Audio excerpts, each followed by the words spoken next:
to my channel. It's your girl Sharon, aka Melanin Nostalgic Runner, and we are back for another episode of The Real Housewives of Salt Lake City. And this is season 6, and this is episode 3. And the name of the episode is called Dismiss. Yes, this intro sounds very similar to the intro that I just did when it came to my tagline video.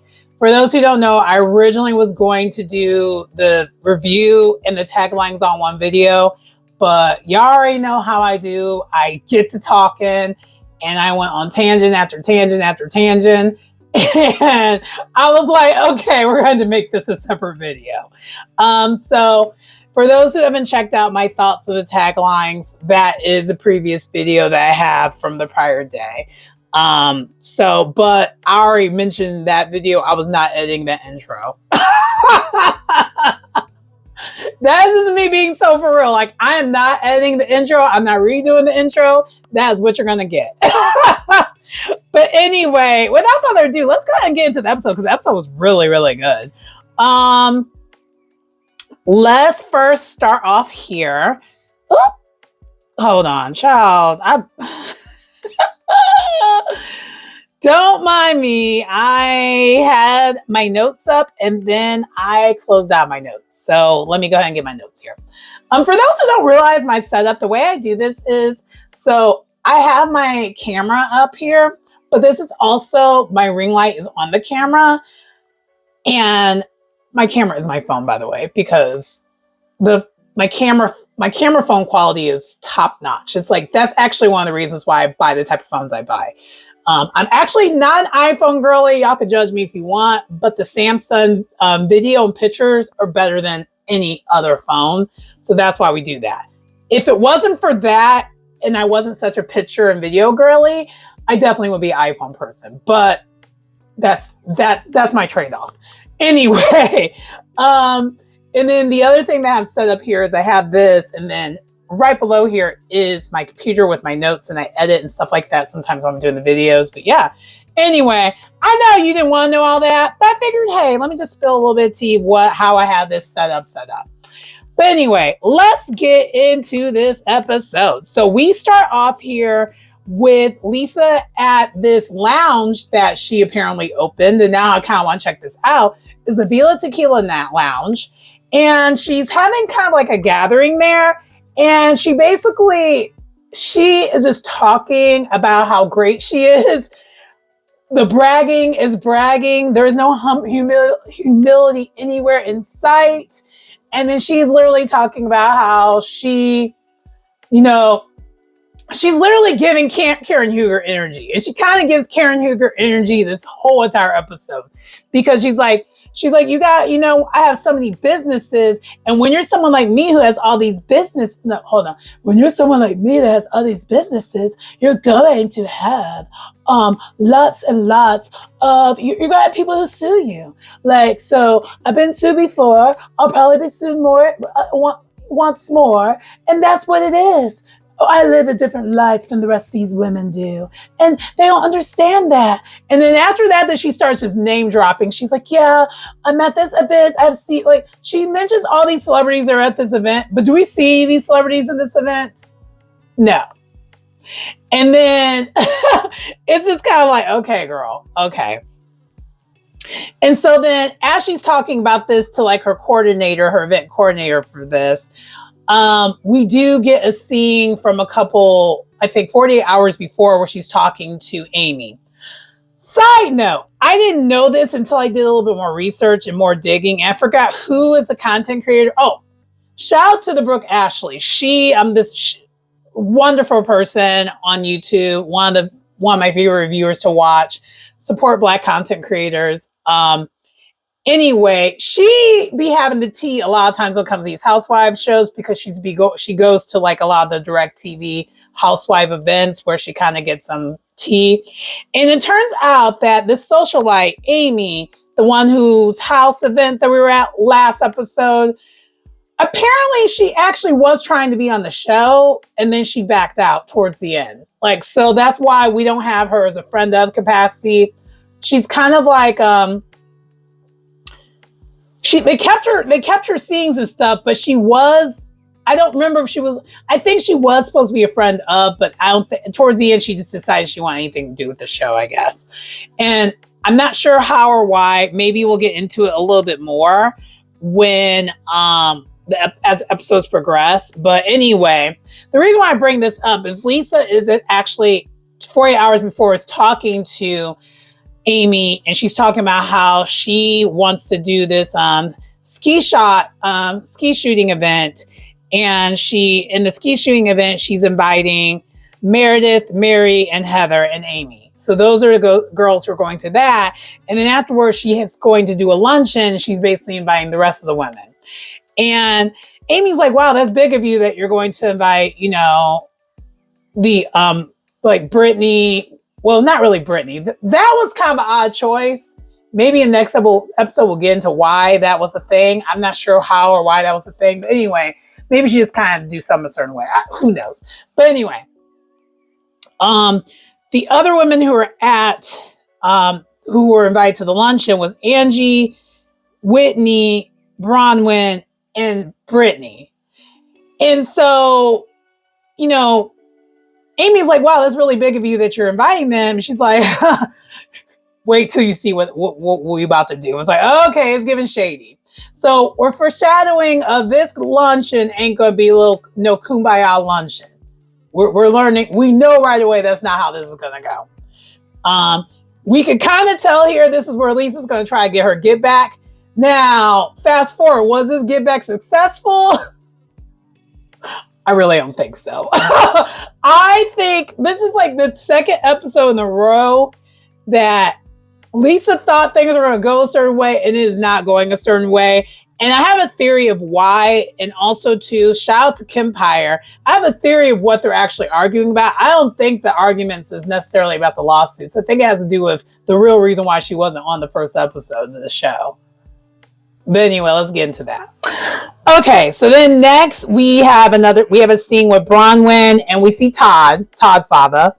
And we kind of get an update about Todd and her, and she basically mentions that Todd is, he saw how he looks, how he's portrayed, and how he comes off on TV, and he's changing it. And it's pretty obvious he was going to change it because we saw that during the reunion that he was even changing it.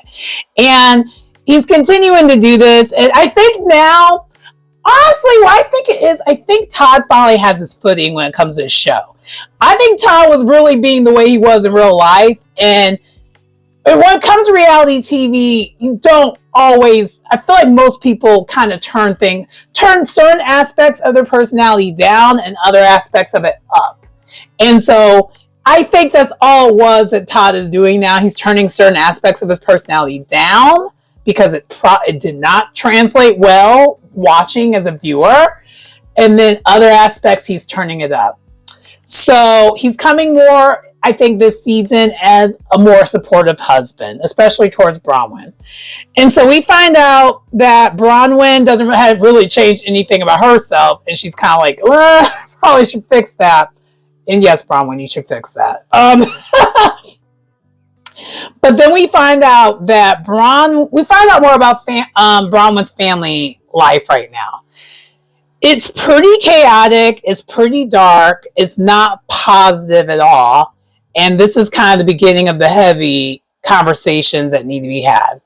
We find out that originally both her parents are having some health issues. They basically had to relocate from Northern California to Salt Lake City, or I feel like most of the women live in Park City, but you already know the area, the general area.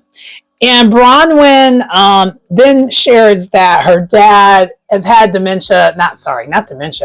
Alzheimer's, which is a form of dementia, by the way. Alzheimer's for the past 10 years. And it's getting to the point where he cannot stay. He needs assistant care at all times. And what has collapsed it and made it more difficult is her mom also has some health complications. She had a brain tumor, so her taking care of him was kind of not feasible. But she actually did get emergency surgery to get the brain tumor removed. And now she's good to go for the most part. But the chances of them moving back out on their own, not so much, because now we have her dad in basically an assisted living facility while her mom is now staying with them. So they have a full house at their house. And Todd, clearly on the camera, he's trying to be supportive, but it's taking a lot on him and his finances because he's basically funding all this. And so it's taking a toll. And Bronwyn is trying to show gratitude on camera about how she is happy with her, happy with the sacrifices he's made, because he's had to make a ton of sacrifices to accommodate all this. And then we find out from Bronwyn, and this is like a cut scene that happened, I guess, the previous day or whatever, where she and Meredith did meet up and they kind of talked about this. And so her and Meredith are now building a relationship now based off of, what's going on with her dad versus what ended up happening with Meredith's father, who is, now passed on.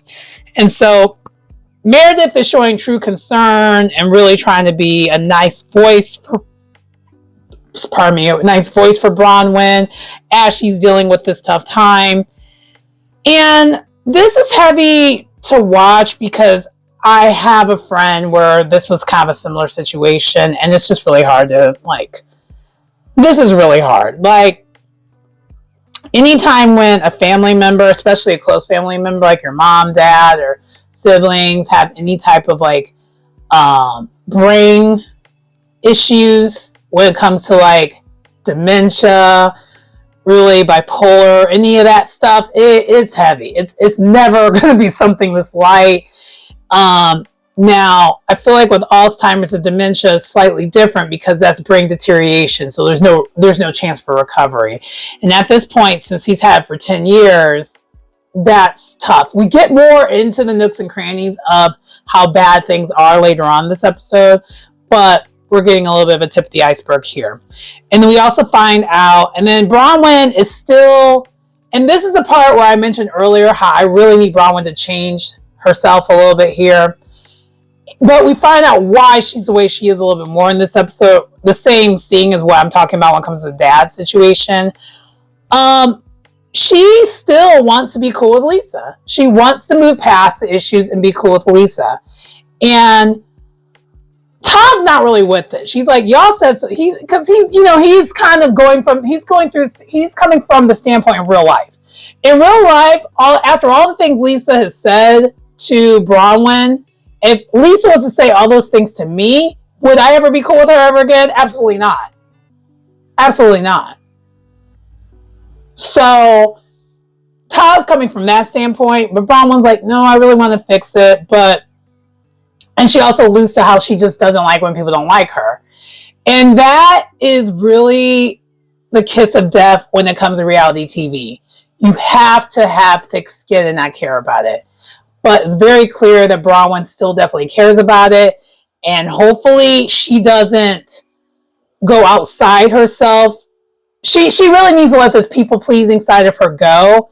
And honestly, this is one of those things where it really does aggravate me that Heather and Bronwyn are not as cool as they should be, because they're two sides of the same coin when it comes to this people-pleasing stuff. They're very similar, a lot. It's kind of ridiculous. But anyway, that's kind of what happens here. We'll get more into it later on in this episode. Anyway, so then next we have a scene with Angie and her dad, and this scene was so beautiful, so cute.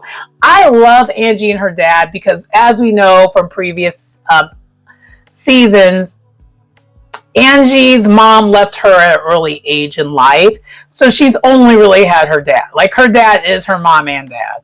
And can you believe her dad's in his 80s? He looks so good for him being in his 80s. He's still with it, still very together.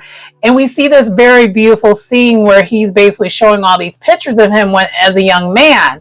And, since he was in his 80s now, him as a young man, the pictures are clearly in black and white, And they are during the time when he still lived in Greece. If y'all do the math and you realize what was happening at that point in time, and this is the other thing to me, it was dark, but it has to deal with the state of the world, especially the state of the United States of these Americas, and how eerie history is. He basically reflects and talks about his time of him and his family trying to escape from Greece, their home, because of Germany's invasion, World War II. And I mean, I'm trying to remember when was this, because before Germany, I think also Italy invaded. That was Mussolini. So fascism. So if you know, if you see how things are when it comes to like the United States and everything is going on, it's scary to hear these stories, because unfortunately it seems like things are going towards that direction again, only it might be our turn, which is scary. And I hate to make things dark, but like that is kind of what I thought of when I was watching this. I was like, oh my gosh, this is so eerie.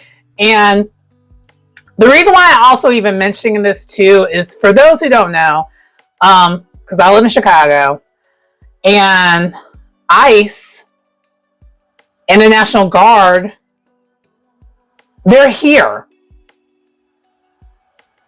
And so it's scary times. It's literally, honestly, I try to be positive and try not to think about the way of the world, but outside, even when it comes to my family stuff, the way of the world is not looking very bright these days. And that's maybe the reason why I love these shows, because I try to escape from that kind of stuff. But every once in a while, these shows just kind of trigger me and remind me what's going on outside.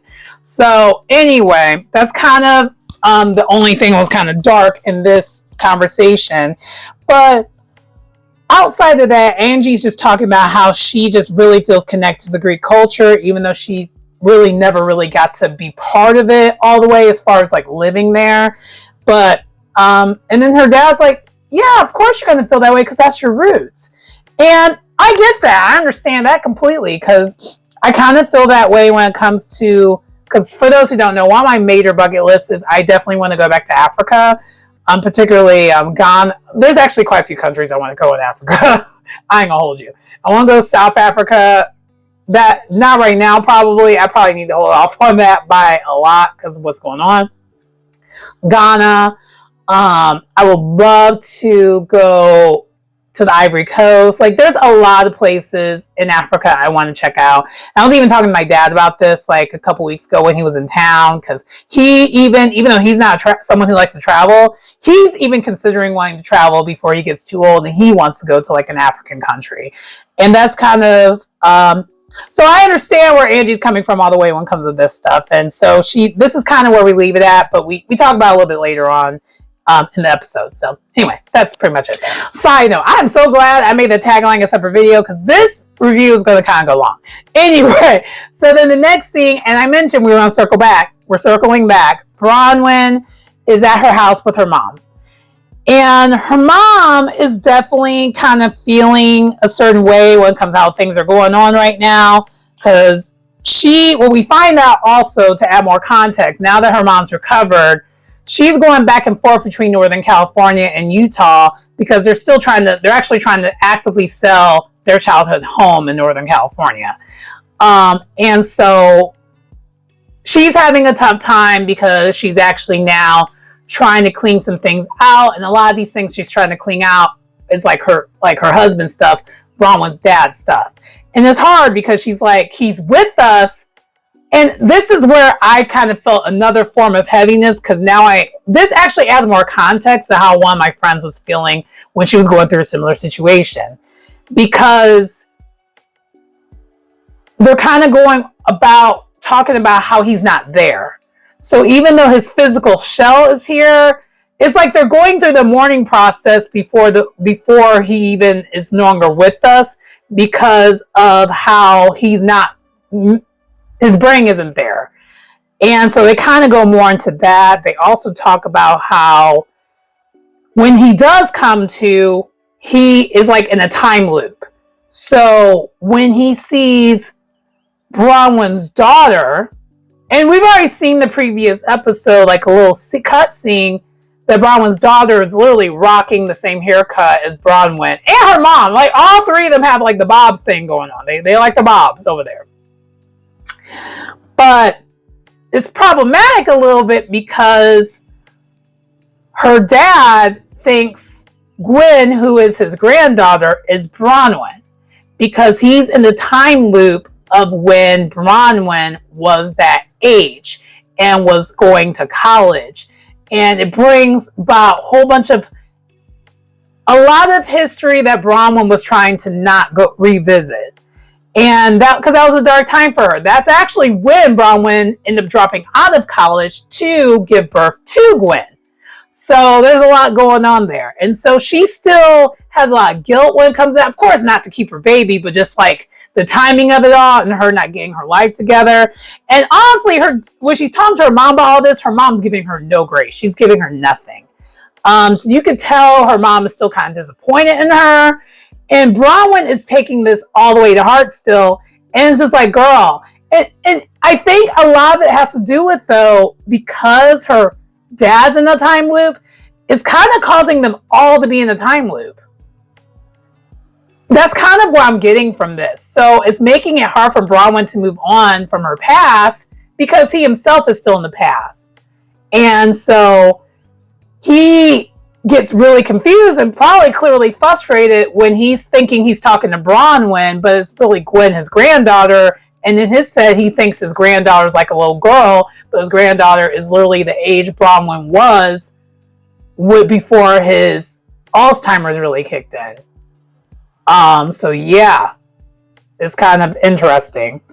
And so her and her mom kind of reminisce about that time and how it's not a positive time for her. And the thing that and we're going to see probably more of this season. And I feel for Bronwyn because Bronwyn truly does not have a support system who literally will have her back. I feel like everyone piles on top of how she already feels. Bronwyn clearly is not the type where she's a braggadocious kind of girl. Like, she has her guilt herself, but instead of like her mom understanding and reading the room and understanding that she already has the guilt and she's carrying it for you all, you don't have to pile on top of it. That is indeed what her mom was doing in this scene. Her mom was like, yeah, without Todd, you wouldn't have gotten out of that hole. And I'm just like, when she said that, I was taken aback. I was like, I really wish my parents would have said that about me and my dark times that I had. Because I had some dark times around her age too. What teenager / young adult has not had dark times? I mean, the levels vary, but that's not a time where you truly know yourself, first of all. Second of all, you're making a lot of grown decisions at a young age where your brain is not even fully matured yet. So, what are we talking about? But anyway, I know that has to do with a lot of their culture, and hopefully Bronwyn will get the opportunity to stand up to herself about some of that stuff and her feelings, because Bronwyn, similar to how she was last season with Todd, she does the same thing with her mom. And it's like, oh, this is a pattern you haven't broken yet. So this is why you are so needing acceptance and needing validation. Like, and the thing is, step one, Bronwyn has have it covered. Bronwyn does have self-awareness. She knows I think she doesn't realize how bad her self-esteem is, but her self-esteem is horrible. And again, this still reminds me of how I just really wish Heather and Bronwyn were closer, because they are literally two sides of the same coin.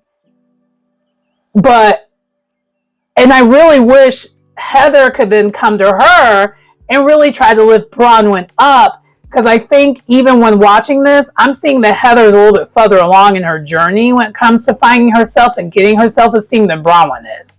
Bronwyn just comes off outwardly as if she has it together. And that might be what bothers Heather, because from Heather's standpoint, it might come off as inauthentic because she comes across as way more together. But again, I think it has all to do with that Mormon stuff. And it's crazy how similar the two really are. But her mom did try to make a joke at the end. And I think Bronwyn could tell this was a joke at the end. She was like, yeah, I hope you're dealing with this well, because you're going to have to do this again with Todd. I was like, not the mama shame Todd's age. But yeah, I think she does need to have the conversation with her mom. And I think this is the opportunity where you can have the conversation, because the woman's living in your house now. So if she doesn't accept it, you can be like, yo, you don't have to live here. Like, I mean, let's be so for real. I'm sorry, but that is, now that y'all are adults, y'all are essentially peers now, you can have the conversation, But maybe that's just me. Maybe that's how my parents are. I guess I've never felt unsafe to have these type of conversations. Like when I was going through my stuff and I had my issues, I did open up to my parents when I was on the other side, and they're just happy I was on the other side and still alive. They didn't hold it against me. They didn't hold my feet to the fire, because number one, they know how sensitive I am. And number two, they know how hard I am on myself. And I don't know, maybe my mom don't realize how hard she is on herself. I don't know. Maybe that's the other thing that's kind of missing here.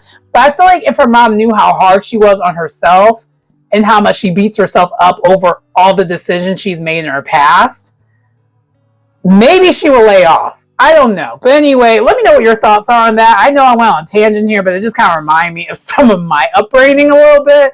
But just the differences of how my parents would handle it versus how her mom is handling things. And one thing about these Housewives shows, when I be watching it, I feel blessed to have the parents I have. It just reminds me, I am one blessed person. And I'm not saying her mom's a bad person. It's just, man, when you already are someone who's hypercritical, who suffers from anxiety and depression and everything else, you don't need a pile on. That's like the last thing you need. And I think at least when it comes to my parents, they acknowledge that. And I'm also very vocal about how I feel. So, and I kind of do and one thing about me, I've always been very good about standing up for myself. So I think that's the other thing too. That's the difference. But anyway, moving on. All right. So next we have Heather. And Angie does show up with gifts. And this is one thing I love about Angie. Angie every single time will show up with something. You don't show up to someone's house empty-handed. I love that about Angie. But anyway, Angie shows up at Heather's. And we see that Heather is redecorating like the storage room. Apparently this used to be a room that her girls would store all their things in. And now, since she's now empty nester, she's working on making this her creative space. And Heather, I'm speaking directly to you. Do it. And hopefully it comes together exactly how you want it. That was literally one of the first things I did when I purchased my place. And yes, even though all this is mine, this room, the room that I'm doing this in, is literally that kind of room for me. I had to have a she shed room. A room that's just Sharon. Like, I mean, I know I sound Lisa Barlow when it comes to how I feel about this room, but this was a room about me. And this is where I get all my creativeness off. Like when it comes to like, if it's my hair, I do my hair in here. So I did my hair in this room. Makeup, I do my makeup in this room. I clearly film in this room. I think I am going to start taking up painting again. Like, this is my room where I get my creative stuff off. I get it all off over here. And so, yes, Heather, yes. But also Heather did mention in this that she, for the longest, her coping style was just to stay in her bed and do all this creative stuff. And I'm like, and she's like, yeah, now that the dust is settled, I think I need to make some changes when it comes to that. I'm like, as you should. And so then we find out also that Angie is working on becoming a Greek citizen. And I'm like, love it. Which this reminds me, I'm sorry, y'all already know I like to give tangents, but I feel like this is my way that I make my videos my own. I bring my personal experiences into what I'm reviewing. So the other thing, because this reminds me of, because I mentioned the Africa thing, about how I really want to go to some of these countries. And actually that is one of my reasons why. If anything, especially the way things are going, I want to get dual citizenship somewhere. So that's the other reason why we're doing this. That's the other reason why, you know.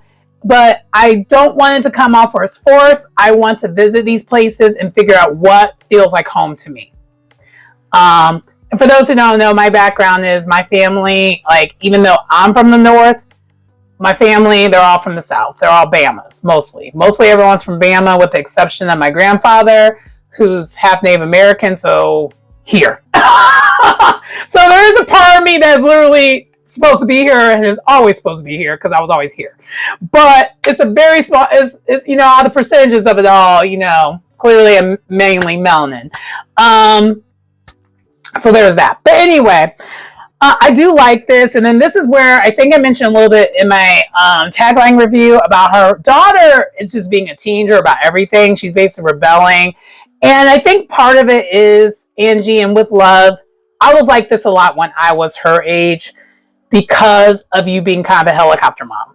And it's not, and she'll turn around. She'll turn a corner and you guys will become best friends all over again. But when the hormones are hormoning and you're still trying to find yourself and there's like angst there, you be lashing out at the people that love you the most. That's kind of what happens with that.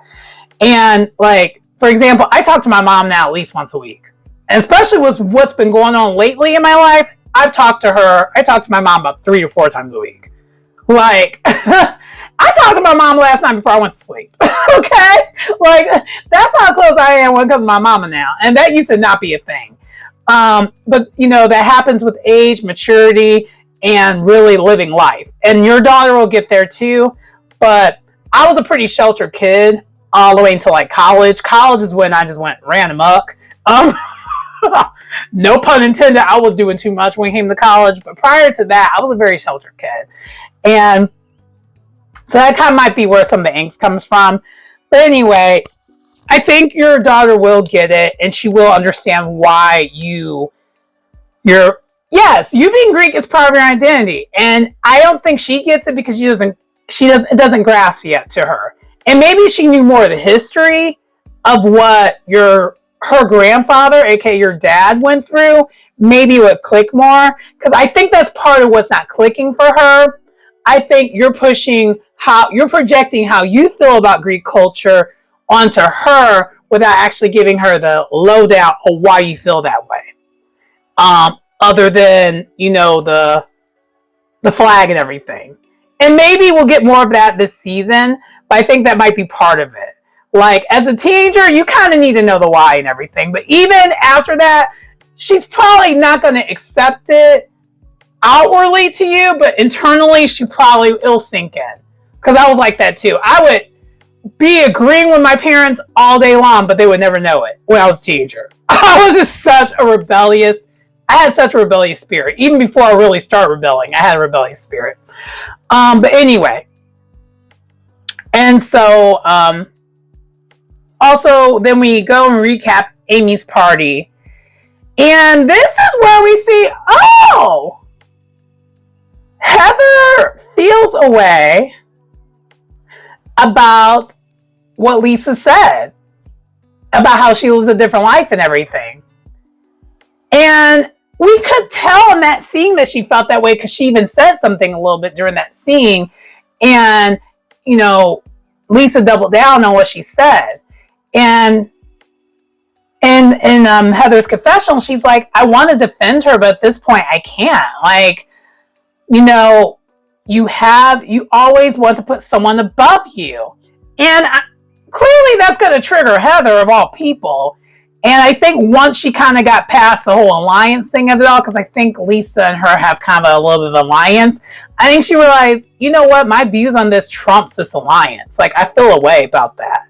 And also, too, I did mention in the previous video, or maybe even earlier in this episode, I don't think their issues are the lawsuits that she has out here. I think the issues are allegedly Lisa was not in the first couple episodes because she was trying to get a higher pay rate. And she basically stalled the whole entire show. But they kept filming without her. And I think the ladies feel a way about it, and they think that she feels like she's better than the show and she's better than all of them. Which, honestly, even though, whether we're talking about the lawsuit or this, what really might have been going on, she still is projecting that same energy that she's giving, that she's better than all of them. And so that's why Heather's like, I kind of feel away. My feelings were hurt because I had her back. I've been trying to have her back. I've been trying to work on the friendship. And we've seen this throughout the whole entire years of this show, that Heather has been trying. Like, she's been a try-hard. She's been called a pick-me and all these things. I mean, honestly, to the detriment of her own likability on this show. You know, if Heather was not focusing so hard on Lisa liking her and building this friendship with Lisa, Heather would be probably still the fan favorite of the show, because she was before she started doing all of that. Between her relationship with Lisa and her relationship with Jen Shaw, it always has been given pick-me energy. So maybe, I don't know if, you know, after this episode we're going to see a little bit more of a different side of Heather, but I'm kind of hoping so. Because if you want to evolve and be this independent version of you that you are so fighting to be, you're going to have to let some of that pick-me energy go. Anyway, so that's kind of what happens here. Moving on. So then next, they're at the ski shooting event, and Amy, Meredith, Mary, and Heather are there. Heather asks where are all the other ladies at, and then Lisa mentions how she invited the other ladies for the luncheon. She has something here for that. And Heather can tell right away, oh, this is about to be some mess. And then she asks an additional question. She's like, yeah, you guys we're the A team, and they're like the F team. I'm like, oh, see? And this is where Heather, I feel like, is getting more turned off, because she's like, yo, what is that? Because keep in mind, Heather is cool with, like, pretty much everyone on that side minus Bronwyn. She's not going to not be cool with Whitney anymore. They are going to stay cool. Angie and Heather, they've been friends since high school, so they're going to stay cool.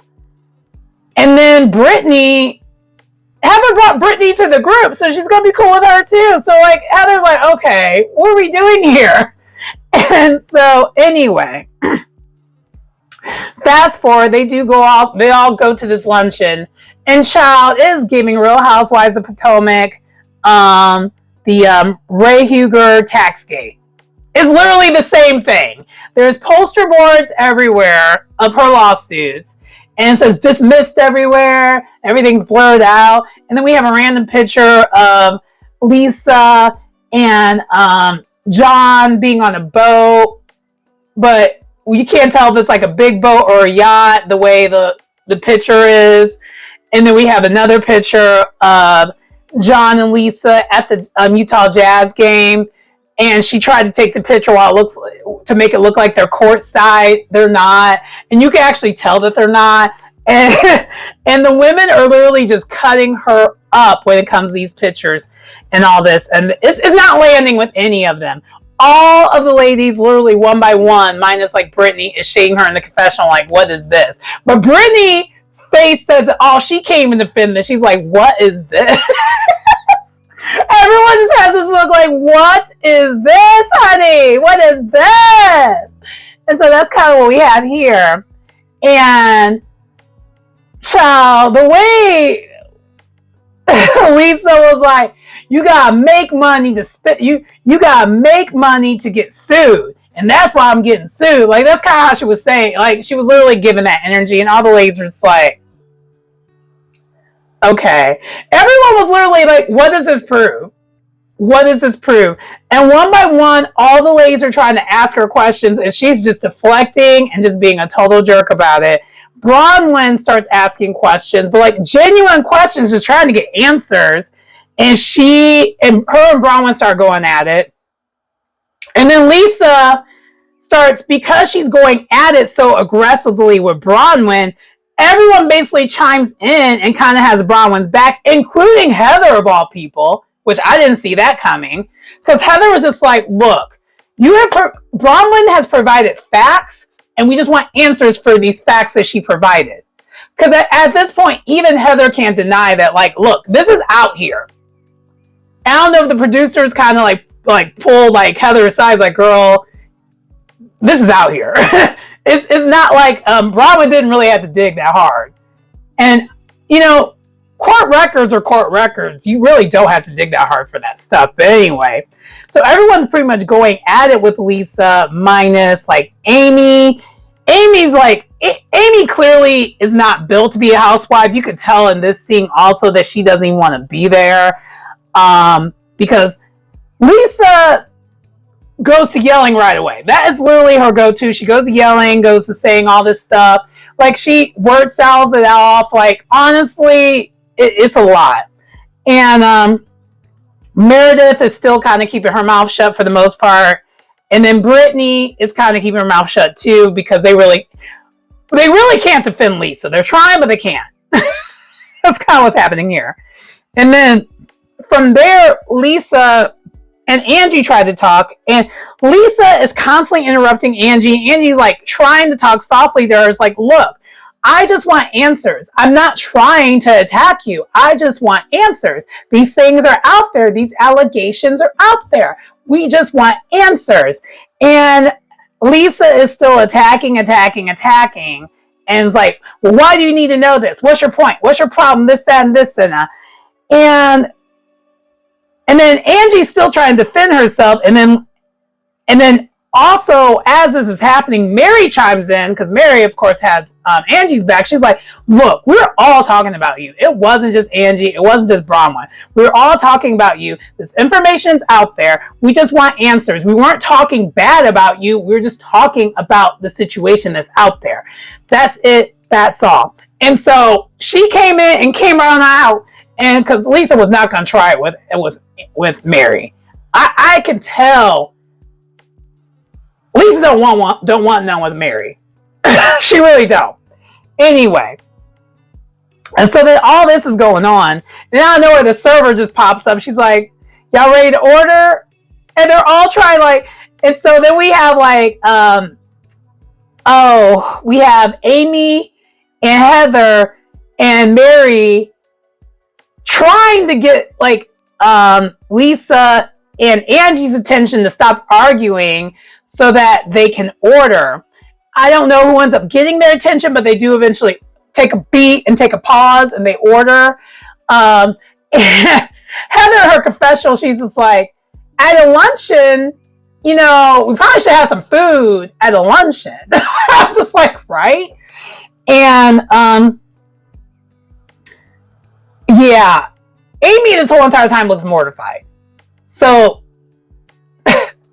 I think I'm actually now curious how many episodes did this Amy lady last before she realized she's not cut out for this type of a show. And it almost makes me wonder, did she watch the Housewives before she was on this show? I feel like she didn't know what the show was really about. I'm kind of confused. That's all I'm going to say. I'm very confused what she thought the show was going to be. I don't know. But anyway, moving on. Okay, then continuing on. After the order is made, Whitney then chimes in and she's asking the questions about, hey, so this stuff is out here. It's not something we digged up. It's general information open to the public. Because these are newspaper articles, probably local newspaper articles that are out there talking about this. And side note, I can attest to when something like this kind of stuff happens, it's out there.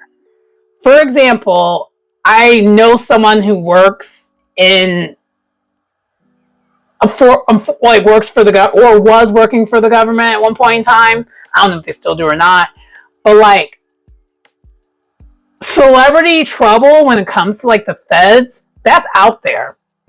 I mean, it's out there for us, but it's also out there for them too, differently. Because I was asking the question about this, like, so do y'all know about this? She's like, yeah, honestly, and she didn't even know some of these people that I was asking about, and I'm not going to name names or nothing like that because we're not trying to get people in trouble. But like, I was like, okay, so that's like a thing. I was like, yeah, and it makes sense to me because even in my industry, when it's something that is related to my industry and the celebrities involved, we're going to know about it before the general public's going to know about it. You know, this is kind of part of like, you know, corporate jobs you have. But anyway, I say all that to say that Whitney was just literally asking now a general question like, so when this stuff is out there, how do you want me to handle this in the future? How you want us to handle this in the future? And then out of nowhere, Meredith pops up. She's like, well, there's stuff out there about you too, Whitney. So maybe you should tread lightly. And Whitney's like, oh, so you're now chiming in. You've been chiming in now once this whole entire time. You kind of let us all get our stuff off during that camping trip, and you said, nah, nothing. They roll the beam footage, and Meredith did chime in, but did she chime in much? No. Not as much as her being Lisa's best friend she should have. And so now it's becoming Whitney versus Meredith. And then Brittany chimes in on that, and she's like, yeah, I'm sorry, Meredith, but like, Whitney has a point. I was expecting you to be saying more than what you were saying, and you aren't really chiming in the way you should. Like, I would expect way more from you. And of course, Meredith and Brittany are like now talking. She's like, now you're lying. But Brittany actually is not lying here at all. She's actually telling the truth. Shame the devil. And this is where Mary chimes in. She's like, no, you really weren't like chiming in the way you should. Like, and Meredith really can't say nothing because now Mary's chiming in on this too. And one thing that I liked about this with Mary and her chiming in, chiming out, it was giving she was a truth teller. She was like, I ain't gonna let y'all like put 20 on 10, but let's tell the truth here, shame the devil. Like, that's kind of what Mary's energy was. She wasn't really trying to attack, but she was just putting the facts out there. And then Lisa, of course, because of what Meredith and her got going on, she's like, I believe Meredith. Like, it's fine. I believe Meredith. But it's because also, too, we already know Lisa and Whitney don't get along. So now we're back to them two going at it. And the whole entire time, Whitney was just looking for answers. And then instead of her getting an answer, Lisa starts bringing up all the rumors that Whitney has. Are TikTok rumors. Not actual lawsuits, but TikTok rumors. And Whitney keeps trying to warn her, like, don't come for my business, because we already learned in the first episode this is a touching subject for her because her business failed and didn't go the way she thought it was going to go. So she's feeling away. And Lisa just continued to poke, and Whitney just goes nuclear. She throws a napkin at her, and then she's all like, da da da da da, which, like, I'm like, oh my gosh, what's happening here? And then she kind of gets in like Lisa's face as she storms off, and all the ladies are trying to get Whitney to come back. And Whitney's like, she triggers me so much, I'm not going to come back. And side note, she was the second person in this whole entire like Lisa versus everybody that said that Lisa triggers them. Bronwyn, I think, said a similar thing, as well as Angie definitely said the same thing, because Lisa doesn't listen. She just talks but doesn't listen. And what gets me when it comes to a lot of these ladies, they are not really trying to attack Lisa. They're trying to be cool with Lisa, but Lisa, and the way she acts, she won't have it. And she's like, I think that's what everyone's issue is like, dude, like, what is this? But anyway, as Lisa and Whitney were going back and forth, and Lisa threw something in Whitney's face, she's like, and there it is, you digging up dirt on us. Because it's the hypocrisy. Lisa claims she doesn't do these things, but yet the next sentence she proves that she does these things. And that's what's frustrating for all of them. Because, oh, also when she was going back and forth with Bronwyn, she said she didn't say those things about Bronwyn. Roll the footage of the reunion, she definitely said those things about Bronwyn. And then look at social media, she definitely did do those things. And it's like Lisa literally clearly lives in her own world. And I feel like she is just like Miss Fake News. Like she just keeps saying fake news. She reminds me of that Orange Man. I hate to say it, but she does the way she be arguing. Because it don't be making any sense. It was like, girl, her arguments are confusions. Like that's all she tries to give. But anyway, the episode ends at to be continued because Whitney stormed out because she had enough. And that was the episode.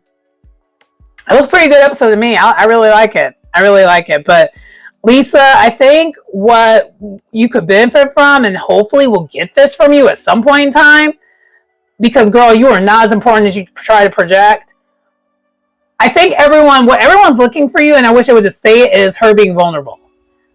And you stop being in the defense for no reason. Because honestly, at this point, there has been no reason for her to be on the defense. None. Like, anytime anyone has attacked Lisa is because she has attacked them first. And they're retaliating. So, it is giving that. But anyway, yeah, like I said, that does conclude this review.